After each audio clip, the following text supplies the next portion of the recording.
Hello friends, welcome to my channel Sushant Chess Wise. Today we are going to again look at the next topic, that is the position solving for improvement. We have done this topic before also and have taken up some more positions based on this topic, and the idea is very simple. We will try to solve positions by trying to identify whether the combination should happen, and today I am trying to take positions which have some more variations and the idea will be somewhat interesting. So this is the position here, black to play. We see that already black is very active, he is a piece down, but look at the rook, knight and the bishop, all the three are eyeing near the king. The pawn has reached the 6th rank. Look at white pieces, knight is on one corner on h8, this knight is defending but is right now attacked, and bishop and rook have not managed to develop. So black to play and win, and here black has two ways to win the game. So in the game black played nf3 check, but rook f2 check also wins the game. So in the game we have now candidate moves which are knight f3, rook f2, rook f3 and bishop g3 check. These should be the moves which black should consider. In the game black played knight f3 check, kg2 and now rook f2 check. So what happens? If the king goes to h3, then rook h2 mates, and if the king goes to h1, then also rook h2 mates.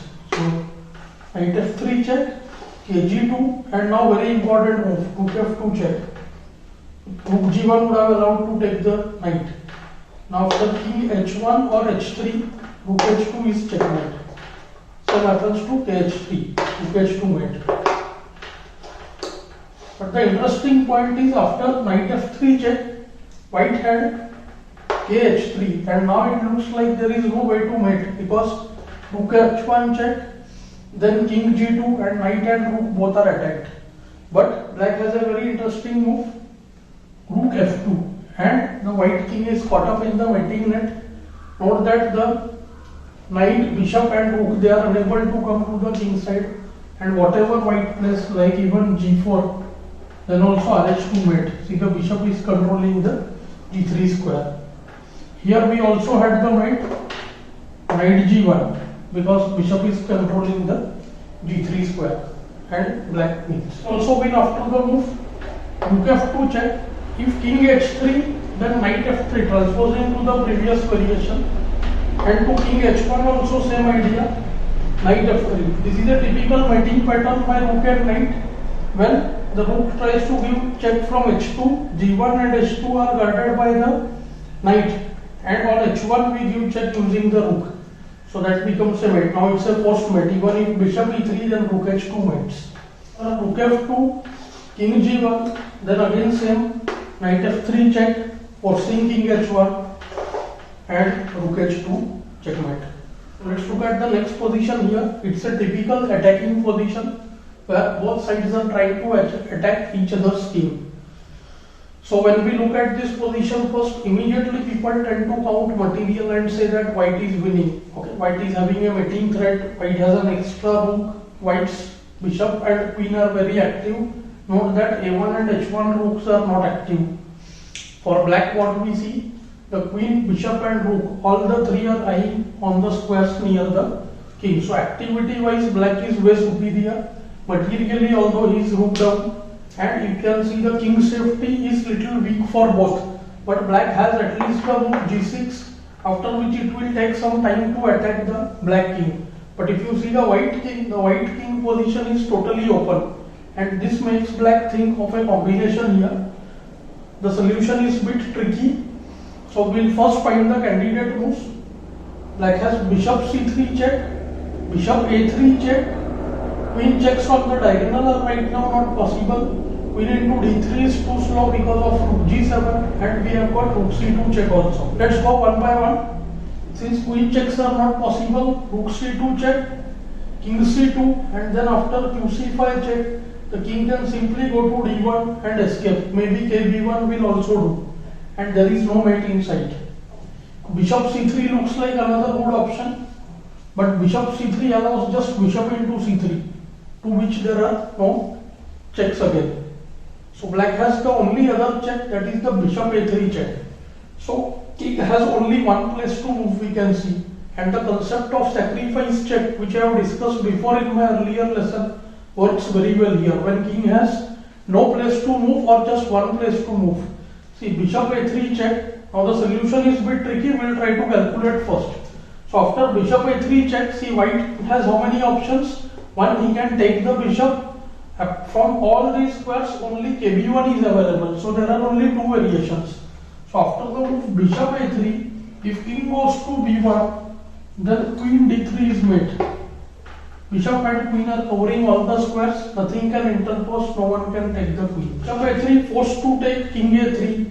But what after that? Black has qc5 check. The queen comes nearer, and in all the variations there are three variations, and in all of them white gets mated. After queen c5, king a4, qb4 mates. qb4 checkmate.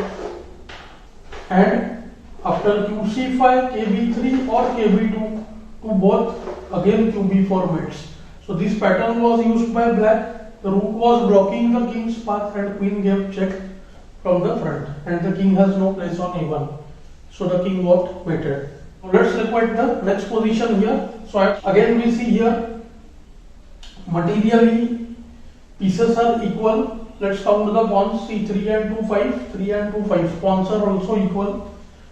White king is just on the verge of getting mated. So black pieces have surrounded the king here. So we can see three attackers directly, the queen, knight and the rook, which is on the open file. But this bishop plays a very important role. King on white, and the bishop can directly act in the h3 square. Now the white king is not having any place to move.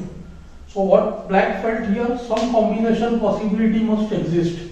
So the obvious moves which come to mind, see, there is one queen f3 check. Okay, when queen and knight are near the king, we always think about the smothered mate that should come to our mind. So qg1 check should be considered.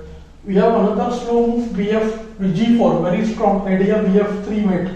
But the bishop on d5 is helping to control that square. But bg4 can be interesting because there is still threat bf3 and queen f3 mate. Maybe to bg4 we can consider the move rook f1.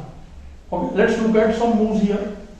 bg4 looks like a good option because rook f1 fails to rook f1, rook f1, rook f1 check, kg2 and rook g1 mates. So bg4 looks like a good option, but black went for the forced moves. Black has the series of checks here. qg1 check, which is snatching away king's place.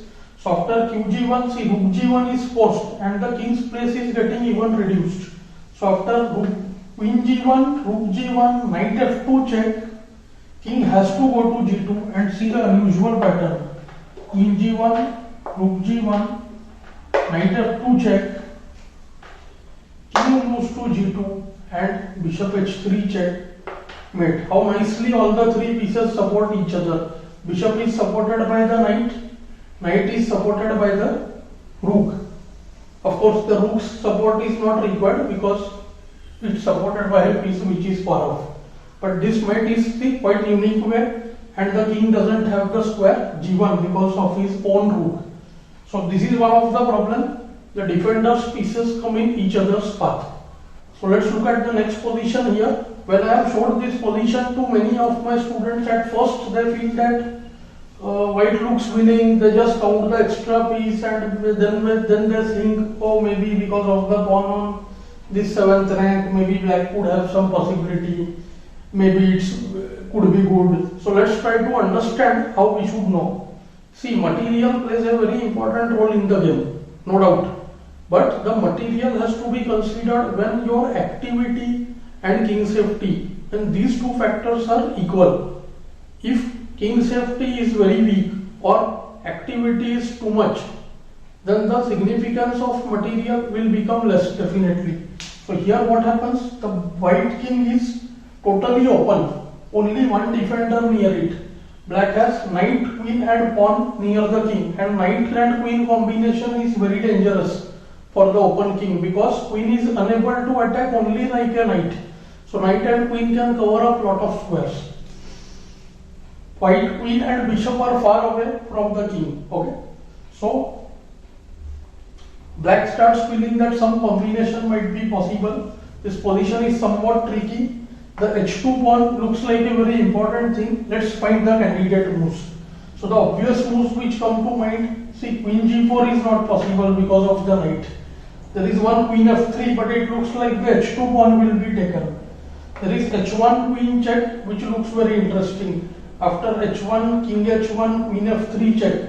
And then if king comes to g1, then maybe knight h3, but the king has place on g2. Moreover, after h1, king h1, queen f3, we are allowing knight g2 also. So black thought that maybe I have to look at the line which is more forced. So after queen f3, king h2 is c forced. If king goes to f1, then h1 queen or rook it waits. So queen f3 check, king f1, then h1 rook or queen, and it's mate. So it was absolutely forced to take the pawn. So black basically forced white to capture the pawn on h2. So king h2, and now the open king got mated very easily. Queen comes to h3 check. King has to go to g1 and knight f3 checkmate. So giving up this pawn on h2 was very important aspect because it helped to open up the king position totally. And see how queen and knight are creating a nice pattern on the open king. So let's look at the last position here. Again we will check the position in the same way. We see that near the white king there are bishop is close, okay, knight is also relatively close, eyeing on e2 and f3 squares, and mainly the rook can join from e2. So because it's black to play, obviously the black's activity is mattering more, but we can see that white pieces are also somewhat active. The rook is on the 7th rank, knight is about to give check from f6. If knight f6 check comes, definitely things will become very dangerous for black also, because knight attacks the king, rook and the bishop, so it will become a family fork. Of course, because of black's move here, black would make the combination. So what happened here is black immediately started thinking of ways to mate, because whenever the king is alone, so any three pieces are capable of checkmating it, be it rook knight pawn, okay, rook knight bishop, sometimes rook bishop pawn, king pawn and rook. So any three pieces are capable of checkmating the lone king. So now here what happens? Rook can come to e2 and give check. Let's start calculating the lines. What are the candidate moves? One is bf3 check, other is re2 check. But here there are a lot of variations. Black started thinking with the move re2 because the new piece joins the attack and it's also the big piece. So rook e2 check. Now there is first main problem, king g3. Many people leave the calculation here itself.